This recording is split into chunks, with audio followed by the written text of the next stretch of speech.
brilliant speed with vibrant service, vibrant broadband internet. It's that time, 10:30. It's Wednesday. They're giggling in the background because they're so excited because it's your program, folks. That's right. It's vibrant. Vibrant youth time. There you go. Yeah. It's beautiful outside. The storms have, knock on wood, passed for now. Right on. Stay tuned. Yep. So thank you for having us. Great. As always, this is Vibrant You Live. My name is Nathan. I'm Jane. And I'm Shane. And today, first let's say we'll talk about, if you haven't been around this summer, it's been kind of a wonky summer with weather. We've had storms popping up kind of out of nowhere, some last second ones, some more severe ones. This week got kind of sketchy. Well, yeah, two in a row. In the area, back-to-back days. Kind of crazy. So we saw some outages on the electric side. Meeker Energy saw some outages. I think all those are now taken care of. But Yesterday. Yeah, there was a few hundred people, I think, at least out that were out of power. Today we're going to talk about storms and how to stay updated on storms. Luckily, technology, the advancements in technology help us stay more aware, help us stay ahead of it, help us plan ahead, stuff like that. So that's kind of what we're going to talk about today and how we can prepare, what to do during and after. Great. If your power goes, pretty much your internet goes. So you want to do a lot of preparation ahead of time. So we're going to talk about a few apps, some websites, and just some pointers. But let's start with some apps that we suggest to kind of download and keep on your phone. And these are all free. There's one, actually, Jane's going to talk a little bit about it. That's the Lite version's free, but you can get a paid-for version. It's got more features. But let's start with Clime, C-L-I-M-E. That's the NOAA Weather Radar Live. It offers real-time radar, hurricane tracking alerts based on NOAA updates. NOAA is how they pronounce it. It's the National Oceanic and Atmospheric Administration. Yeah. There you go. So yeah, there's a reason they usually call it NOAA instead of pronouncing that every time. I thought it was because it would rain a lot and you're going to have to... NOAA in the Ark? 2x2. Well, yeah, you never know. You kind of feel that way this summer with all the rain we've gotten, right? Yep. So that's a great app to have. The FEMA app, you just go on your phone and search for FEMA. It's the official app from the Federal Emergency Management Agency, but it includes checklists and shelter locations and emergency tips that you can use. And then one here that Jay and I kind of looked into, it's called Egg Inventory Lite. So Jane, what did you discover? Well, first off, I always struggle when I'm going to select an app if I'm going to have to pay for it or not. So when we were... Cheapskate. You have no idea having older children that love apps. I'm totally so it's like they're finally paying for their own. Praise the Lord. So looking at the app, on the lower right hand side it just says in-app fee or what? In-app purchases, yeah. Yep. So in-app, and then there's no charge to it. So that was how I discovered this one was a free one. So yay me. So the Nest Egg, what I really liked about this is it's basically setting up for you to just take pictures of what your room looks like possibly before a tornado or something that happens, a fire, and then you can put it on your phone. So in the event that something does happen, you have all of your inventory there and you're able to go, yes, this is what it was. Yes, this is, and there's you can do QR codes and just all this different thing, model numbers. And I'm sure it's a lot of work, but at the end of the day, what a blessing. And I know we had, in 2016, we had a small tornado go through. Our neighbors were impacted quite significantly, and this would have been a great app for them to have. I was able to find what was missing in my life because it wasn't that big, but and also the other thing is when people are getting older, basically, how much something is worth if they're trying to sell it. I think that's a really good option too. Yeah, just to have records of that. Yes. Some of the websites that we suggest, ready.gov, that's FEMA's official website, and that'll give you, again, checklists, evacuation plans, tips for families, pets, that kind of thing. CDC.gov, they also have a lot of health-focused prep advice, including emergency supplies and lists, shelter planning, pet safety as well for tornadoes and other storms and that kind of thing. And if you're a Meeker Energy member, we have a great tool. It's it's outage notifications. So Over in text, your Yep. text. So yeah. so basically, you can just go onto our website, go to outage notifications, sign up for those. If you have some questions, certainly give the office a call. But so you'll get a notification by your phone. It'll say that there's no power, and then after it's been restored, you'll get a notification as well. So these are great ideas for people that are, we have people on cabins or campers or something like that, and so they don't really know what's happening out there. So now they know because they get this notification, and it's a great tool. I loved having it. When I was a member, I recently moved, but when I was a member, I loved it mainly because if I had an outage, it's like, oh, should I call and let them know? But then I'd get the text saying, oh, okay, they already know about it. It usually, I think, gave like an estimated ETA, stuff like that. It's just a real great way to stay up to date and then know, hey, you don't have to pick up the phone and call them because they already know about it, that kind of thing. Right. Mm-hmm. And the storms happening, we had a great conversation this morning about this topic.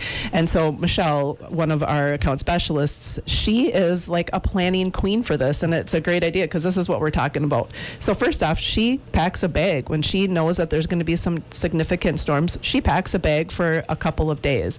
So taking medications. Or good running shoes or whatever. Good running shoes. The dog stuff. She takes snacks, water. You need water, right? And so, and of course, you need the LED lanterns. Make sure that all of your Your devices are charged, and you want to have a AM/FM radio and tune in to KLFD for of course, get them going there, and just basically just plan ahead. So I thought that was pretty important, and I'm like, wow, good for Michelle. That's a great idea. Yeah. all I did was grab a can of beer and go to the basement. So I don't know. Well, that wasn't really great planning. Well, if you're going to be down there a while, you might want to. More than one, yeah. Okay, you're right, Jane. I was very remiss. Yeah, You're still here, so you're doing something right. right.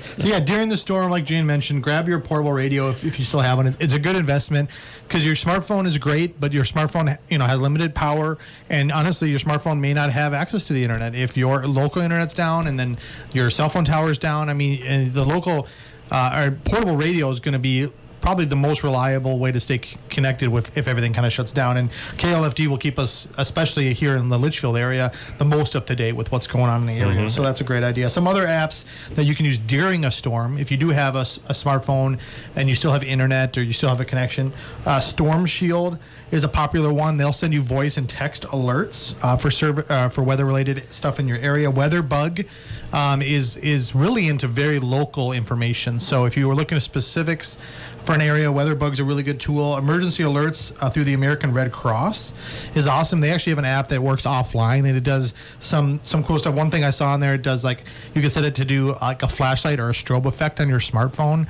So if you're like trapped, you want to try to notify someone that you're pinned under something or some emergency, you can have the strobe effect going on your phone, so it'll try to catch people's attention. Kind of cool. And then some other websites. Red Cross has a storm section on their website for information about what to do during or after a storm. Again, the checklist, the safety guide, stuff like that. And then weather.gov has a lot of great information for being safe during a storm. Again, shelters, what the best thing to do. I think it's always interesting. I think how many misconceptions there are during storms. Like one thing I think they say to do is to lay down in a ditch. Oh, sure. Yeah. And they say don't go under an underpass or a bridge. People think, oh, that's great, I got some shelter here. But actually, I think it's because the winds probably shoot through there so fast. So that's kind of stuff people don't always think about, where these websites and this information is really good to know ahead of time. Exactly. And keep your mobile phone charged, like during the storm. So get some portable power banks. I've got 2 or 3 of them. And I keep my phone charged, and like Nathan said, as long as it's got the cell towers up and you've got connection, that's great. If the cell tower goes down, radio stations they do a really great job with backup generators and that kind of thing to keep their towers up. So very seldom does a radio station's tower go without electricity. And if the power does go out and you find yourself having to use your power banks, don't recharge unnecessary devices. You don't have to charge your Apple Watch.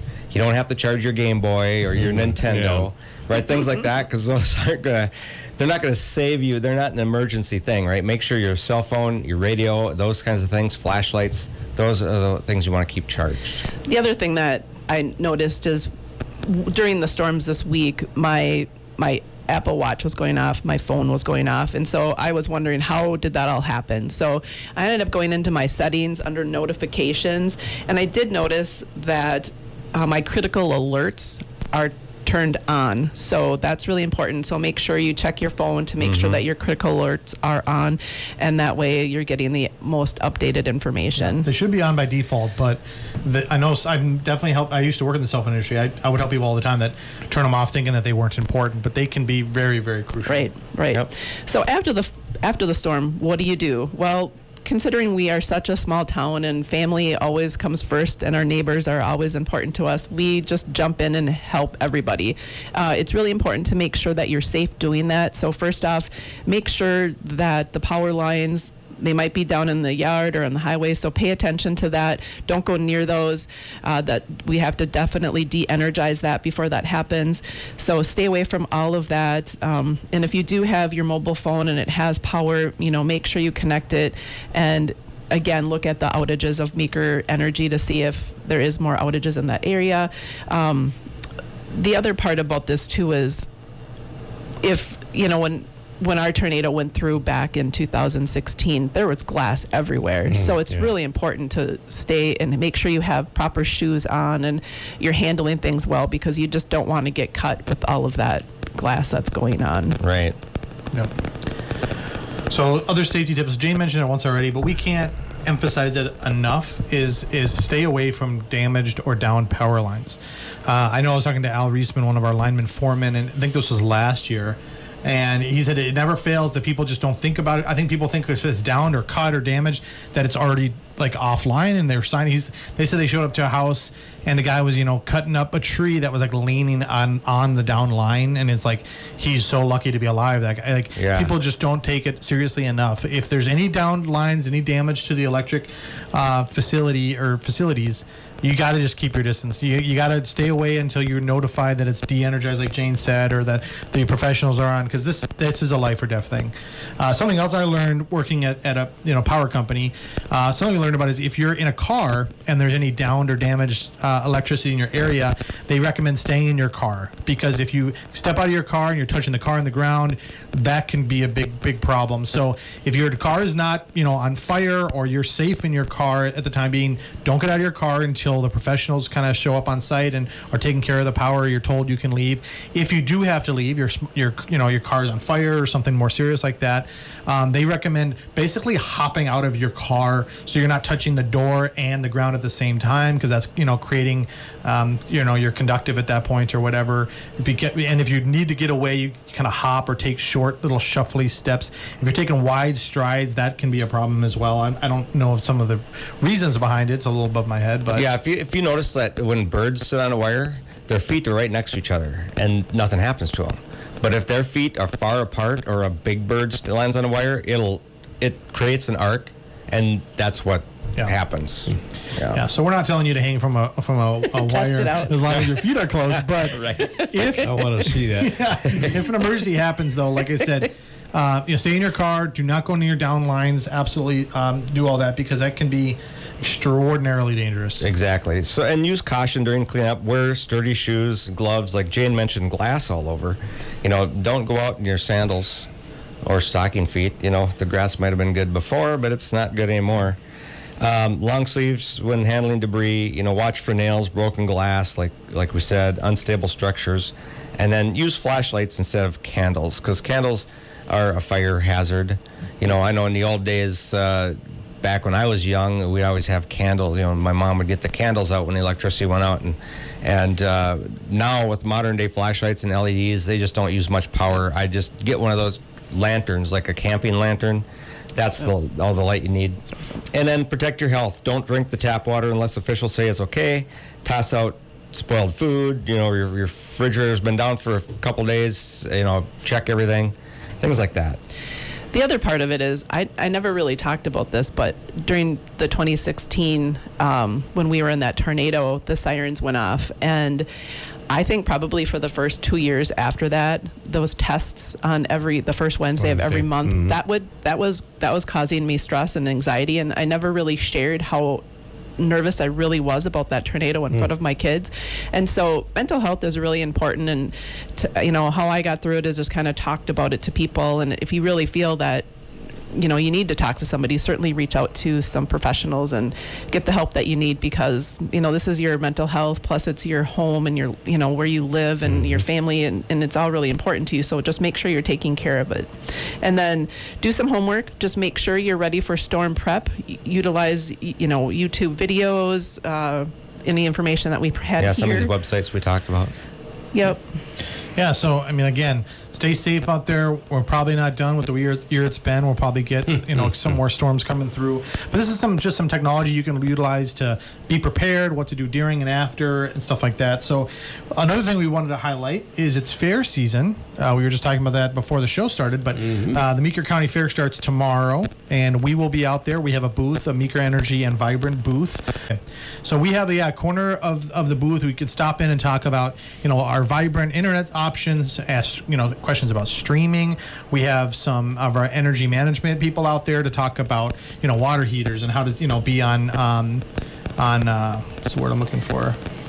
Not really energy, sure. Efficiency? Our programs. Yeah, our programs and rebates and stuff like that. So I'll be out there. Jane will be out there sometimes. We'll have Shane will be out there. Yep, Shane will be out there. So stop in, even if it's just chat, just to say hi, say you heard us on the radio. There's some cool pictures too, because we celebrated our 90th anniversary. So there's some really cool. Yeah, usually we have some giveaways too. So stop on by. If you have questions about Vibrant or about some of the stuff we talked about today, reach out to us. Local phone number 693-3231, or visit our website vibrantbroadband.com. As always, if you missed part of today's show or want to check out some of our other shows, check us out on Facebook or YouTube. You can search Vibrant Broadband. And as always, listen live on Wednesdays, KLFD at 10:30. That's right. Thank you, Jeff. You bet. Thank you, audience, for listening. My name is Shane. I'm Jane. And I'm Nathan. Tune in next week for another Vibrant U Live. Brilliant speed with vibrant service. Vibrant broadband internet. Vibrant broadband internet.